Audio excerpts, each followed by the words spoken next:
स्त्रिया चरित्र जाने नहीं कोई, खसम मारकर सती हुई। हेलो दोस्तों, प्रियंका मोटिवेशनल यूट्यूब चैनल में स्वागत है। ये कहावत कोई ऐसे ही नहीं बनी है, इसके पीछे एक लंबी कहानी है। इस कहावत का अर्थ है कि स्त्री का चरित्र एक अबूझ पहेली है, उसे कोई नहीं जान सकता है। वह जलेबी की तरह जटिल व्यक्तित्व की स्वामिनी है जो उल्टा होते हुए भी सती सावित्री दिखने का प्रयास करती है। वह अपने पति को मारकर सती होने का स्वांग रच लेती है, पर ऐसा चरित्र समस्त स्त्रियों का हो यह जरूरी नहीं है। कुछ स्त्रियां ही ऐसे चरित्र की मालकिन होती हैं, समस्त नहीं। आओ आज एक कहानी सुनते हैं कि यह कहावत कैसे बनी। पंपापुर नामक एक राज्य था जहां पर विलासराय नामक राजा राज्य करता था। राजा का जैसा नाम वैसे ही उसके गुण थे, अर्थात वह एक विलासी राजा था। पूरे राज्य में स्वच्छंदता का बोलबाला था। न केवल पुरुषों अपितु स्त्रियों का भी हद दर्जे तक चारित्रिक पतन हो गया था। विवाहेतर संबंध कायम करना एक आम बात थी उस राज्य में। उस राज्य में सुधर्मा नामक एक लकड़हारा रहता था। उसकी पत्नी का नाम सुलक्षणा था। सुधर्मा सुबह सुबह लकड़ी काटने वन में चला जाया करता था और देर शाम तक वापस लौटता था। दिन भर घर में सुलक्षणा अकेली रहती थी और बोर होती थी। सुलक्षणा अतीव सुंदर स्त्री थी और आत्ममुग्धा नायिका की तरह अपने रूप यौवन को आईने में देख देख कर हर्षित होती रहती थी। शाम को सुधर्मा थका हारा आता था और खाना खाकर जल्दी ही सो जाया करता था। सुलक्षणा घर का काम निपटा कर और सज संवर कर जब तक सेज पर आती थी तब तक सुधर्मा खर्राटों की दुनिया में सैर करने चला जाता था। बेचारी सुलक्षणा मन महसूस कर सेज पर तड़पती रह जाती थी। उसका अतृप्त यौवन खून के आंसू रोने लगता था। घर गृहस्थी का सारा सामान सुलक्षणा ही लाती थी। एक दिन सेठ कहीं गया हुआ था और उसकी दुकान पर उसका नौजवान पुत्र चिंतामणि बैठा था। वो सुंदर तथा बलिष्ठ था। सुलक्षणा उसकी जवानी पर फिदा हो गई। सेठ के बेटे चिंतामणि ने भी सुलक्षणा जैसी सुंदर और सुडौल स्त्री पहली बार देखी थी, इसलिए वह भी सुलक्षणा की ओर आकर्षित हो गया। दो जवां प्यासे दिल मिल गए तो अब बदन मिलना भी आवश्यक हो गया था। चिंतामणि ने एक मिलन स्थल भी खोज लिया था। सुलक्षणा रोजाना सुधर्मा के सो जाने पर चिंतामणि से मिलने जाने लगी और वह सुबह होने से पहले वापस आ जाती थी। सुलक्षणा और चिंतामणि की रंगरेलियां बेरोक टोक चलने लगी। एक दिन सुधर्मा जंगल में लकड़ी काटने गया तो उसने देखा कि एक साधु बेहोश पड़ा है। सुधर्मा ने उस साधु पर ठंडे जल के कुछ छींटे मारे तो साधु ने आंखें खोल दी। सुधर्मा ने साधु को बैठाया और ठंडा जल पिलाया तो उसमें कुछ जान आई। थोड़ी देर बाद उसे खाना भी खिलाया तो उसके बदन में थोड़ी ताजगी आ गई और वह चहलकदमी करने लग गया। सुधर्मा ने उस साधु से आग्रह किया कि कुछ दिन वह उसका आतिथ्य स्वीकार करे।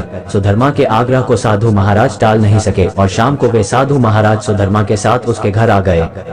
साधु को देखकर सुलक्षणा के तन बदन में आग लग गई। उसे लगा कि अब उसकी चोरी पकड़ी जा सकती है, इसलिए वह साधु को घर में नहीं रखने की जिद पर अड़ गई। सुधर्मा ने उसके सामने समर्पण करते हुए कह दिया कि साधु महाराज बस 1-2 दिन ही रहेंगे। इस पर सुलक्षणा राजी हो गई। रात में सबने खाना खाया और साधु के लिए आंगन में चारपाई बिछा दी।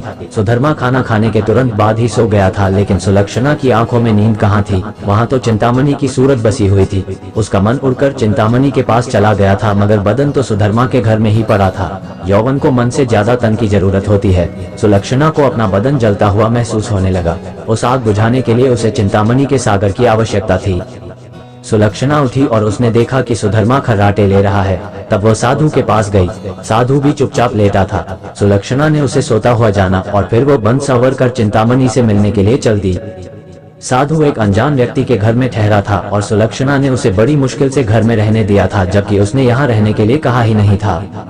सुलक्षणा के व्यवहार को देखकर दाल में जरूर कुछ काला है, साधु महाराज के मन ने कहा और वह सोचता ही रहा।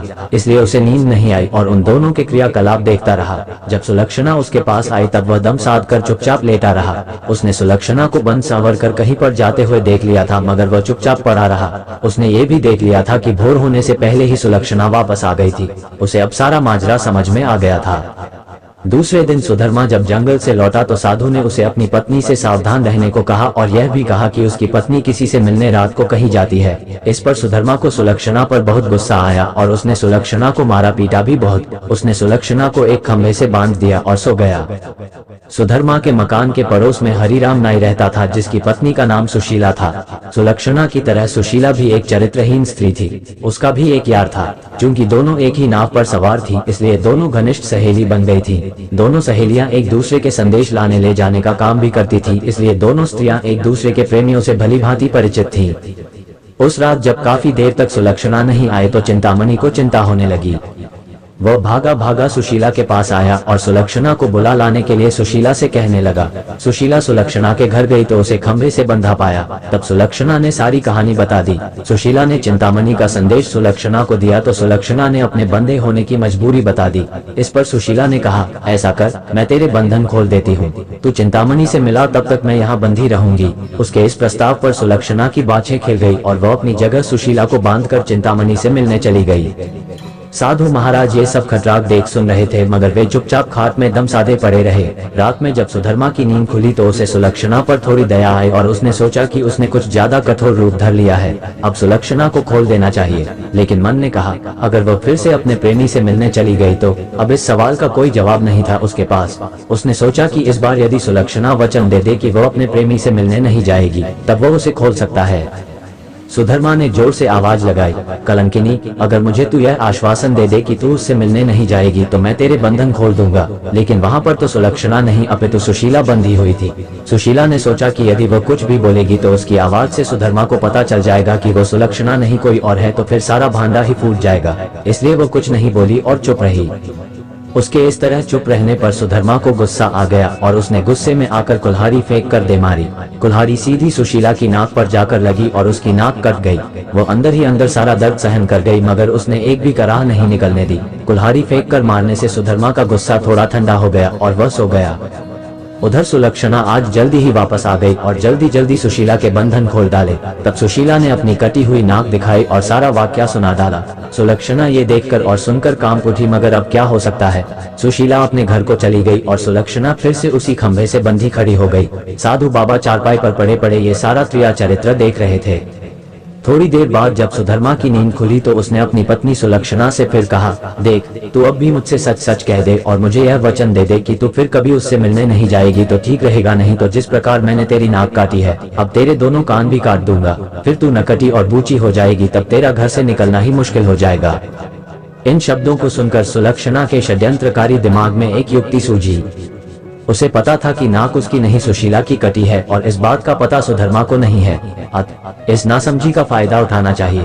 तब उसने क्रिया चरित्र दिखलाते हुए नाटक करना शुरू कर दिया और जोर जोर से रोना शुरू कर दिया। रोते रोते बोली, तुम मर्द लोग बड़े बेरहम होते हो, अपनी पत्नी पर झूठा इल्जाम लगाकर उसकी नाक काट देते हो।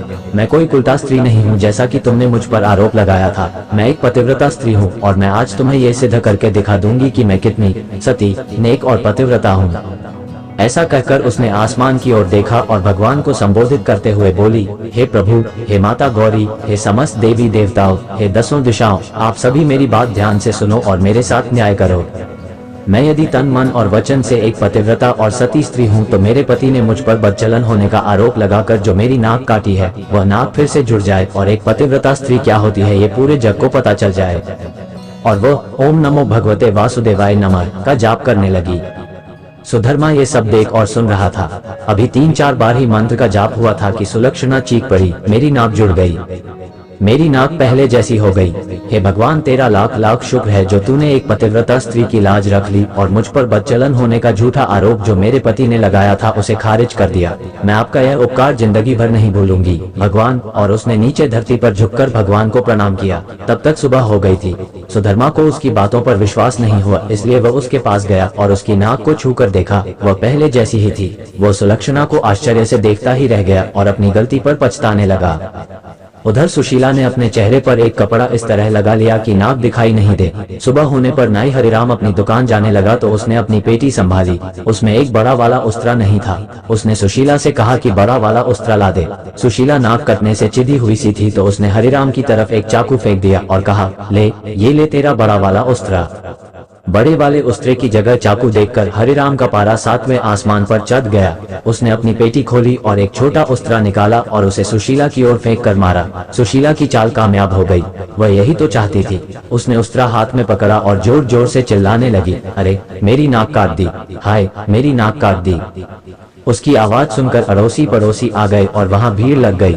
लोगों ने देखा कि सुशीला की नाक कटी हुई है और उसके हाथ में एक छोटा उस्तरा है। सुशीला कहे जा रही थी कि उसके पति ने उसे बदचलन बताकर बेवजह ही उसकी नाक इस उस्तरे से काट दी है। लोगों ने सुशीला की बात सही मान ली और हरिराम नाई की खूब धुनाई कर दी। इतनी देर में राजा के सिपाही आ गए और हरिराम नाई को पकड़ कर ले गए। राजा की अदालत में मुकदमा चला। सुशीला ने स्वयं को सती सावित्री पतिव्रता बताते हुए अपने पति पर आरोप लगाया कि उसने उसे बदचलन बताकर उसकी नाक उस उस्त्रे से काट ली थी। उस्त्रा भी था और सुशीला की नाक भी कटी हुई थी। एक पत्नी अपने पति पर मिथ्या आरोप क्यों लगाएगी? राजा ने हरिराम नाई को दोषी मानते हुए उसे मृत्युदंड सुना दिया। इस मृत्युदंड की चर्चा पूरे राज्य में फैल गई। सुधर्मा के घर में ठहरे हुए साधु महाराज ने भी जब हरिराम नाई को मृत्युदंड की बात सुनी तब वो विचलित हो गया। उसे दोनों स्त्रियों के क्रिया चरित्र का संपूर्ण ज्ञान था, जिसकी चपेट में एक निर्दोष व्यक्ति हरिराम नाई आ रहा था और अपनी जान से हाथ धो रहा था। तब वह राजा के पास गया और संपूर्ण घटनाक्रम राजा को कह सुनाया। राजा ने सुधर्मा और सुलक्षणा को दरबार में बुलवाया और कड़क कर सारी बातें सच सच बताने के लिए कहा। तब सुलक्षणा और सुशीला ने सारी बातें सच सच बता दी और अपने स्वान को भी बता दिया। अब मामला पूरी तरह से साफ हो चुका था। दोनों स्त्रियों का अपराध सामने आ गया था और हरिराम नाई निर्दोष सिद्ध हो गया था। इस षड्यंत्र के लिए दोनों कुलताओं को भीषण दंड दिया जाना था, लेकिन स्त्री, बालक और साधु को मृत्युदंड नहीं दिया जा सकता है। इस शास्त्रीय विधान के अनुसार दोनों स्त्रियों के नाक कान काटकर उन्हें छोड़ दिया गया। इस पूरे वृतांत को देखकर साधु महाराज बोल पड़े, क्रिया चरित्र जाने नहीं कोई, कसम मारकर सती हुई।